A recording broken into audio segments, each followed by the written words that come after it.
ఈ రెస్టారెంట్ లో దిల్కుష్ బిర్యానీ ఉందండి. ఆహా. హలో గుండ్ర పీపుల్, ఈ రోజు మనం మురుగన్ రెస్టారెంట్ అయితే వచ్చేసాను. ఇక్కడ అంబియన్స్ చూస్తే చాలా పీస్ఫుల్ గా ప్లెజెంట్ గా ఉంది.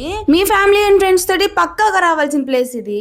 మన మిడిల్ క్లాస్ ఫ్యామిలీస్ కి బెస్ట్ రెస్టారెంట్ ఇది అని చెప్తాను. అస్సలు లేట్ చేయకుండా స్టార్టర్ ఆర్డర్ చేశాను. దీన్నేం వచ్చేసరికి Hariyali kebab. First time try చేస్తున్నాను, సూపర్ ఉంది. ఒకసారి ప్రైస్ గెస్ చేయండి. నేనైతే వెజ్ థాలీ ఆర్డర్ చేశాను. అసలు బయట ఎండలు చూస్తే మామూలుగా లేవు. నెయ్యి వేసుకొని పప్పు వేసుకొని అలా పచ్చిపులు చేసుకొని తింటే ఆహా ఎంత బాగుందండి. అసలు మీరు చెప్తే నమ్మరు కానీ నాన్ వెజ్ థాలీ ఇంత తక్కువకి వస్తుందంటే నేను అసలు నమ్మలేదు. ఫస్ట్ మెయిన్ ఐటమ్ అయితే చేపల పులుసు.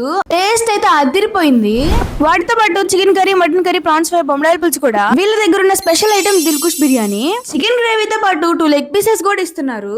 దిల్కుష్ బిర్యానీ తిని ఎవరైనా దిల్కుష్ అయిపోవాల్సిందే, అంత బాగుంది. మంచి మీల్స్ ట్రై చేయాలంటే ఈ ప్లేస్ బెస్ట్ ప్లేస్ అని చెప్తాను. ఈ reel me friends and families కి షేర్ చేయండి. ఫైనల్లీ అడ్రస్ వచ్చేసరికి బృందావన్ గార్డెన్స్ ఫస్ట్ లైన్ లోనే ఉంటుంది. Thanks for watching, by by.